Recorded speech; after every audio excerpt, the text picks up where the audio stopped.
Welcome to the Stub Shop YouTube channel, and in today's video I am documenting a 6L80E transmission swap on my 2014 Chevy Silverado. Now this information more so pertains to the GMT K2XX platform, which is the 2014 through 2018 half-ton trucks. Some of this information may apply to the SUVs such as Suburban, Tahoe, Escalade, etc. I can't confirm that, but a lot of the powertrain stuff is kind of the same, so I don't see why something that you see from this video may not help you with what you were trying to do on an SUV. Now, the reason I'm making this video is a lot of the videos on YouTube that document a transmission swap in a truck like this are mainly shops doing R&D, trying to get it done as fast as possible, and a lot of the information is left out.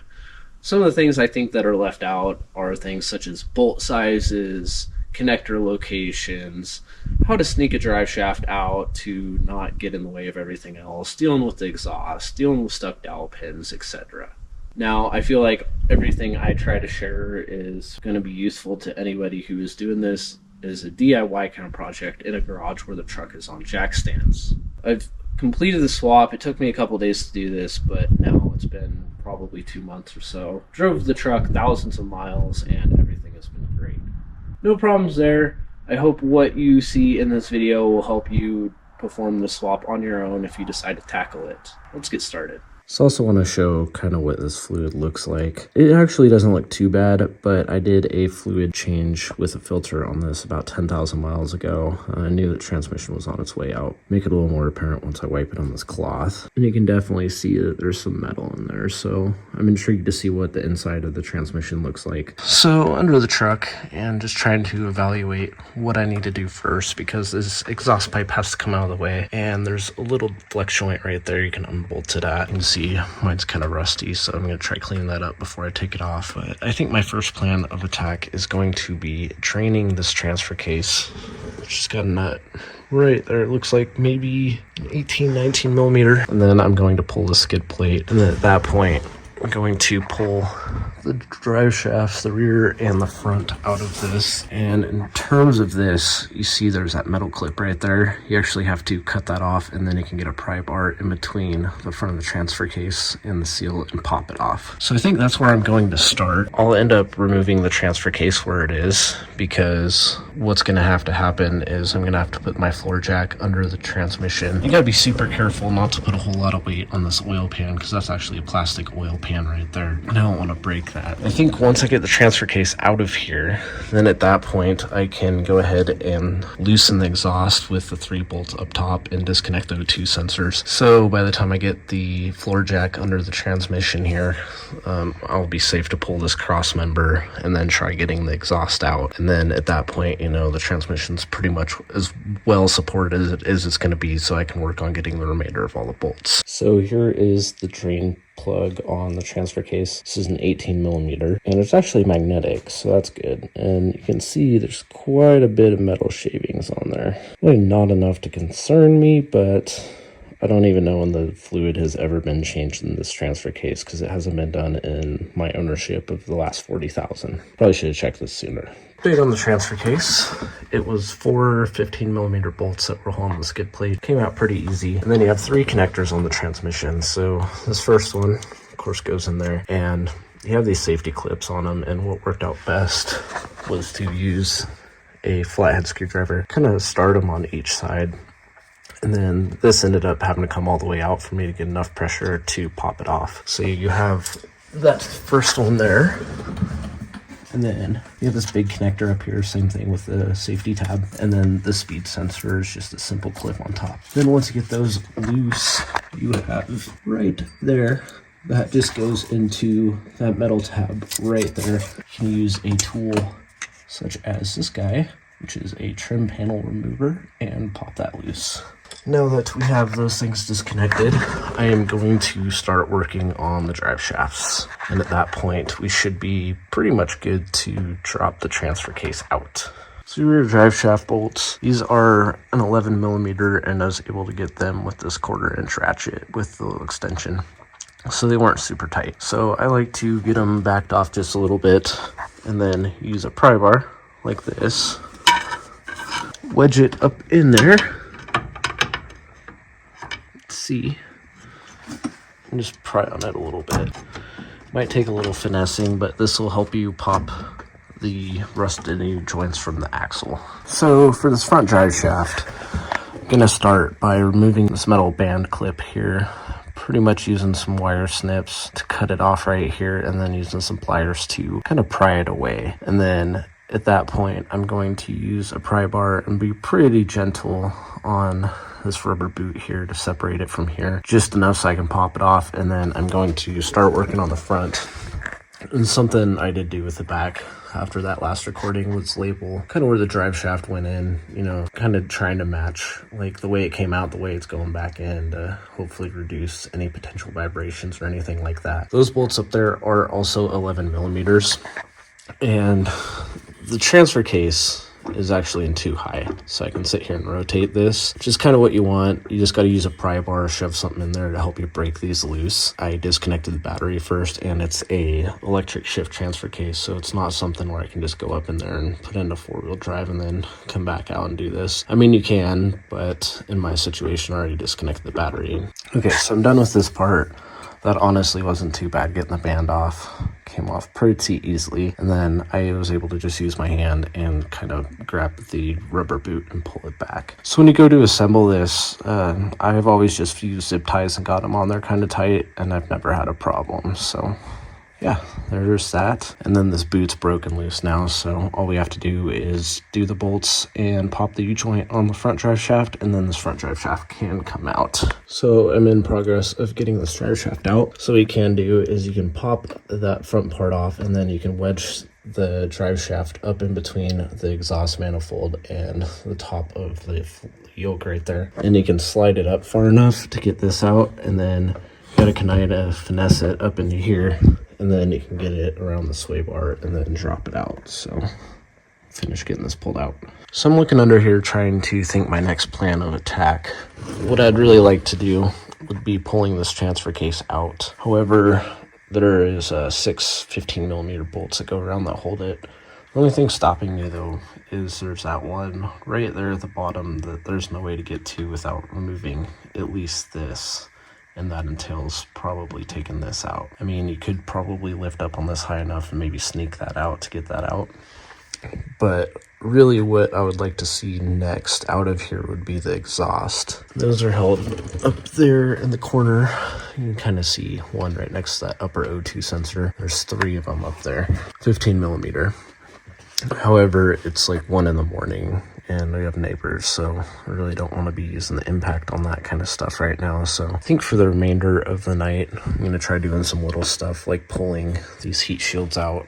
Looks like they have one 13 millimeter bolt there and then the other one on that side. Then maybe pulling off this cover here. Looks like there are 2 10 millimeter bolts. And then disconnecting the transmission connector there. There's also another 10 millimeter bolt up there holding the wiring on. Maybe try to disconnect some of these vacuum hoses. Maybe get that dipstick tube out of there. But be warned, it's probably going to make a mess. Might try tackling some of these O2 sensor wires. And these also have safety clips. And there's actually a better look of one right there. So looks like you got to pop that white clip out, and then you can probably get that disconnected. There's going to be 4, a total of 2 on each side. There's your upper one there.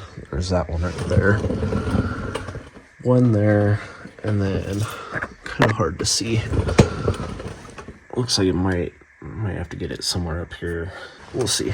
And then also FYI, if you have a lot of problems with your truck, just like goofy things, it's actually a fairly important ground right here on this front cab mount, and you clean that up, and that ironically fixed a lot of my goofy electrical issues on the truck in the past. I might just clean that again while I'm here. So I think that's what I'm going to work on for now, and then in the morning I can try doing what I can with this exhaust. There's something else I want to note too.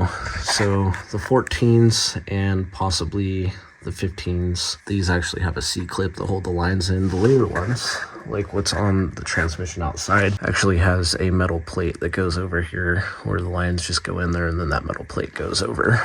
And Something I did do in the past was I did the pill flip, but I actually did buy the replacement assembly thing with updated thermostat, so I'll probably put that in the new transmission. And just looking at a few other little things here, looks like that's where your upper O2 sensor wire goes for this driver's side. I disconnect this. Usually I end up just using that trim fastener tool right here to pop this off. Then you got what looks like Torx, maybe T40 bits holding the remainder of the linkage on. And then that looks like another 10mm bolt there holding on the fuel lines. And then up there you got this vent hose. So wherever that goes into the transfer case, looks like right there, so should pop that off too. Another little update as I'm doing this O2 sensor didn't come out too bad. Like I said, remove that white plastic clip and then you can pry down at the back of it and get them separated. That one up there was kind of more of a pain. I ended up having to use a pair of pliers like this on the weight portion, of course, oriented like this to help kind of get it removed so I could pop it out. This, of course, pops off super easily. Make sure, just for your information, all the way this way is park. So that's what it's currently in. Got this unbolted. Still have those two bolts to take out there.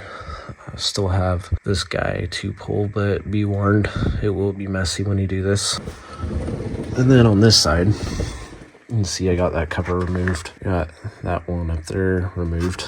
And then I also wanted to make a note on this connector. So it's not like the old 4060s where you have to like squeeze on the ends and pull it. There's this plastic piece right here. And same kind of thing. Ended up using a screwdriver slightly on both sides to get it popped out all the way. This actually sits in here like this, and then you can push, kind of worked it back and forth to help kind of break up the dirt and stuff that was in there. Go like that, and pop, comes out.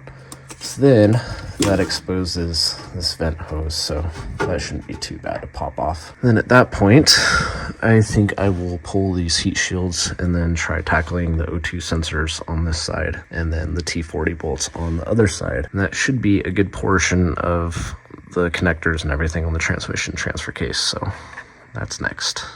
So this upper one was kind of a pain, but you can see that it has the little clip on there. So able to pop that off of the frame, and then I was able to work with enough room, just barely as tight, but right here to get that upper O2 sensor disconnected. Well, it's a new day. Daylight outside, so I can use the wrench on some stuff. I think what my next plan of attack is going to be... Actually, let me take a step back. So... last night when I ended the video last, I came through and sprayed a little WD-40 on this guy along with the exhaust bolts on both sides. And then what I did first thing this morning was to try cleaning up those threads. Used a wire wheel, try to give them the best possible chance, and with a 13mm I was actually able to break it loose pretty easily. I think what I'm gonna do now is, before I have a transmission jack in my way up here under the transmission pan, I think I'm going to take the exhaust bolts out up there, and then at that point I will probably put the floor jack under the transmission, remove this this cross member here. And by the way, there's two bolts up in there. I took them out already. They're 15mm. So with the transmission under the floor jack under the transmission, I think I'll lift up the transmission, pull this cross member. At that point, it'll allow me to drop the exhaust out of my way, and then I'll start working on getting this transfer case pulled. And then at that point, I might end up, just to make my life easier, putting this cross member just back in temporarily to hold the transmission up the rest of the way, so I can get to the starter bolts and the lower bell housing bolts and everything under there before I have to have a floor jack back in my way. It's not so easy to work around that, so I think that's going to be my plan, and we'll catch up when I get to the next spot. So as you can see, my transmission cross member is out along with the exhaust. That clamp up there, I had to loosen it up pretty much all the way to get enough slack out of it to get those two exhaust pieces separated. But when you're under here, it's tight, but you can definitely get the exhaust out of here. You got to kind of angle it up this way a little bit and then kind of get around where this part of the frame kicks out. So I think what I'm going to do now is I'm going to go ahead and unbolt this mount, and then at that point I will loosen the lower bolt on the transfer case, maybe break this guy up here on both sides loose, and then go ahead and temporarily throw this guy back in, and then the cross member with just one bolt on each side. Then at that point I can continue to do what I wanted to do to pull the transfer case out, meanwhile still having the transmission supported without having that floor jack right here under the pan when I still need to get to all these other bolts. So while I was under here, I decided to loosen all the transfer case bolts, at least while I had a little more room. And for the most part, you can use like a ratcheting 15mm wrench on these. The only one that's really a pain in the ass is the one up here at the top, and you don't really have a whole lot of room. I had enough room to get a socket with a 3/8 ratchet on it, at least on there far enough to start it. But what I always do for these top bolts is I actually have a 15mm wrench that's cut in half. I also have a 14 for Dodge products. With that half wrench, you know, you have enough room in there to get up there and do it. But because I have that wrench that's cut in half in another shop and feel like buying another one, I had to use a crow's foot and enough extension so that way on the other side of the output tail there you could have enough room to do it. Keep in mind you're only going to get like 30 degrees out of it every time before you need to take it off and redo it again. So now my plan is to jack this back up. I did leave one kind of loosely in there so I can get the transmission cross member back in, and then at that point loosen that out and then pull the transfer case out. It really wasn't that bad to just lay on a creeper and kind of lower this down and kind of get it right here on my legs, then kind of finesse my way out. These seem to be a lot lighter than some of the older transfer cases, like the new Process 241, like a 261, 263. Something about them just makes them seem a little bit lighter. The other thing you're also going to fight trying to get the transfer case out is the wires. Probably going to be pulling the starter, maybe these transmission cooler lines, but they will leak and make a mess. Pop off that little cover there so you can spin the flex plate, and once the starter's out you can get the torque converter bolts out. And then after that I'll probably try seeing if I can get to some of these bell housing bolts. I'm gonna have to take the cross member here back out to lower the transmission enough to get to the top ones. I also should note that I do not have a transmission jack. Probably should buy one. I've done this enough times on a floor jack and a strap, just winging it, and have always been okay. Hopefully I have the same results. The starter, it looks like those are two 13mm bolts there and a 10mm bolt holding on this little plastic cover here. I believe there's going to be another one of those safety tab things on the upper side of the starter. Of course, I probably won't really be able to mess with it until I get the starter out. I may have to pull this heat shield out right here as well. At least looking at it, there's a 10mm bolt right there, and then there's one up on the top under the cylinder head, and there might be one tucked back there. So I decided to drain the fluid out of this before I dropped it, just to try preventing making a bigger mess. Here's a better representation. Now it's currently April, and I changed this fluid in August, like 6-ish months ago. And the magnet honestly doesn't look too bad, nothing like what it was when I pulled it out the first time. So it's kind of interesting that the transmission was getting to a point where it's so bad, and it's not super terrible in here. But either way, I'm gonna go put this pan back up underneath and disconnect the cooler lines, and then pull the cross member and hopefully get the remainder of the bell housing bolts out and drop this thing out. Under the truck I have the transmission removed already, and some pointers for this. So when the transmission's still bolted on, you have some bolts to get to up top. Like you have that guy there, there's another one up there as well. Those two are kind of hard to get to. They have a 13mm nut and they hold on a bracket, and that one, or that hole right there holds on that metal bracket, and then there's a metal bracket on this side that holds on a vent tube.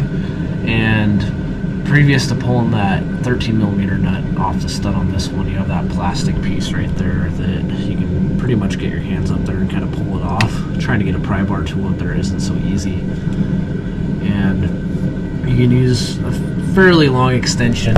It's very tight, but you can go up through the top and kind of on the side and get those bolts out. However, what did fight me a lot is these dowels. So I had the transmission all bolted out, except for I left a bolt on this side and a bolt on that side threaded most of the way in, so I could at least try to have a gap between the transmission and the engine.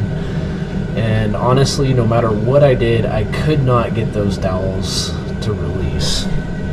And I had the transmission bolted up here. I even used a ratchet strap on, I started on the other side first, but around the frame and around the back of the transmission to try literally pulling it off to the side to do anything I could to try to get it loose. And what I ended up doing was buying a MAP gas torch, $60 for that at Ace Hardware, and heated up each dowel for 5 minutes on both sides. After I did that, I was literally able to come to the back of the transmission, push it off to the side, it came free. So this was the torch that I purchased. I feel like the propane ones, like I do have a propane one, I didn't even waste my time trying it, but I feel like they just don't get hot enough to do this. The MAP gas torch worked absolutely fantastic for that. Would not hesitate to pick one of these up. Now, if the torch didn't work, I would have went the air hammer method, which was next.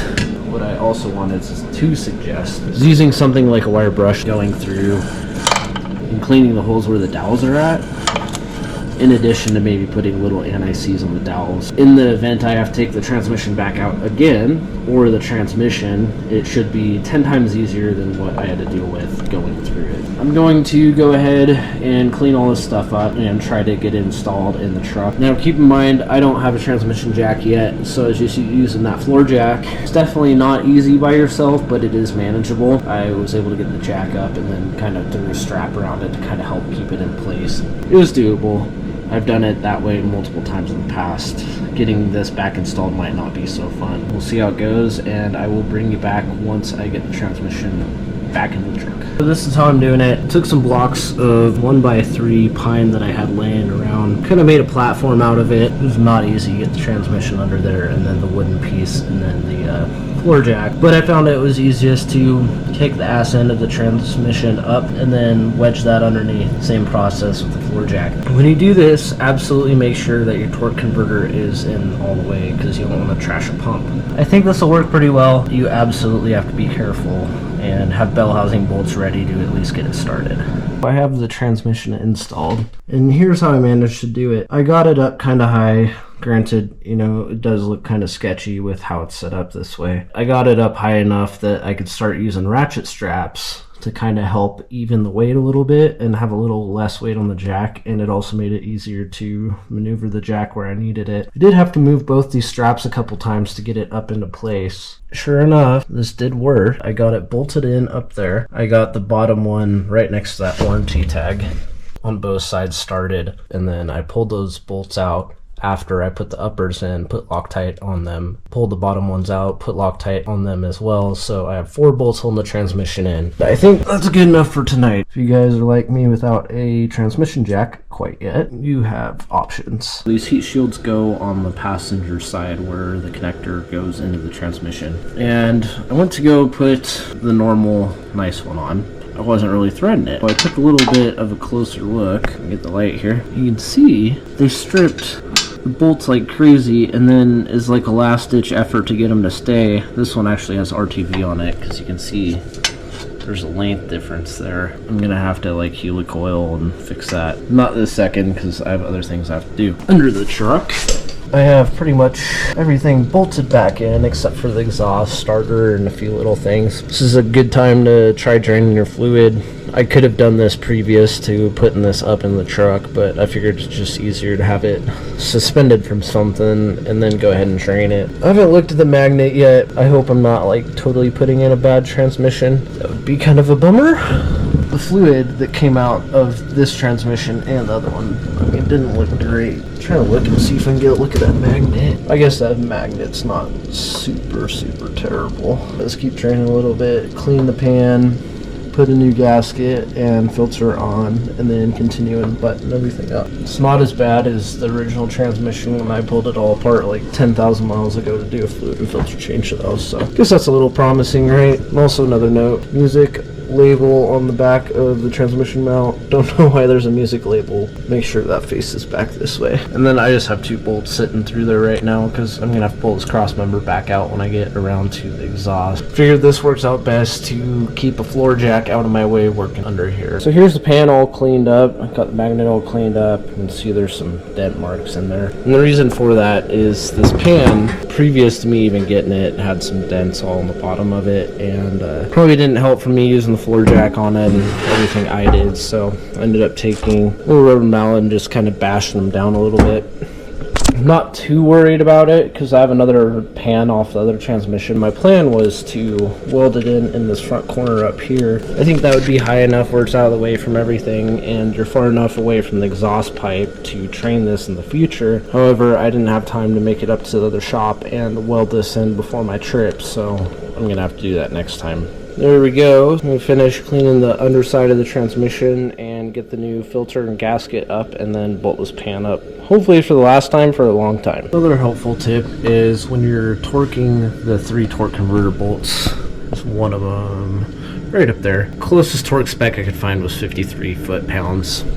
And so what I do is I put each bolt in and thread it most of the way tight. I don't torque it down until I spin everything and make sure that I have all the bolts into the torque converter. And something that makes it a little easier, can't really see it too well, but I label the flex plate as I turn it where I can go up and see the bolts. So it just is a little helpful trick that makes it a little easier to do this by yourself anyway. It's all in. Time for some heat shield starter. I think I'm pretty much onto the exhaust at that point. So it's time to replace your exhaust bolt. You can see this one is pretty haggard from 10 years and 130,000 miles. You can get a replacement bolt. This is a total bolt length of 2.5 inch, 2.25 inch for the thread length, M8 125. I also used a wire wheel and a tap and clean these up a little bit, so it's all good as new with a replacement bolt. Another thing to consider replacing when you do this, as you can see, there isn't really much for threads except for where the one piece was originally sitting. Everything else is just gone. Okay, so we're doing a little bit of driving here.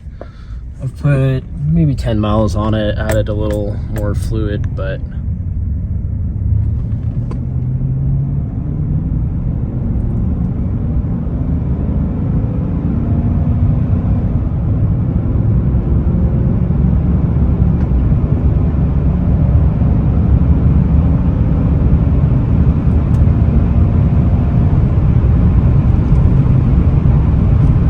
into third, you can definitely tell it's slipping a little tiny bit. So I think what I'm gonna do is when I get back to the house, I'm gonna plug in my HP Tuners MVP i2 and see if I can do like a transmission relearn essentially, and then go drive it some more and see if that helps fixes it. But overall, so far so good, no leaks, and it seems like it's doing okay outside of that one little goofy thing in third gear. Like now that I'm driving like this, I can definitely tell how it's holding the slip in the torque converter. And I really want to tune that out at HP Tuners, but I really just don't have the time because I'm supposed to be leaving to Minnesota already. So I figured I'll do that after I get back from my vacation. And that's the end of my 6L80 transmission swap on my truck. I hope that you found some information from this video useful, and if you like the content, please like and subscribe. Definitely gives me motivation to continue on and continue to make these videos. So thank you.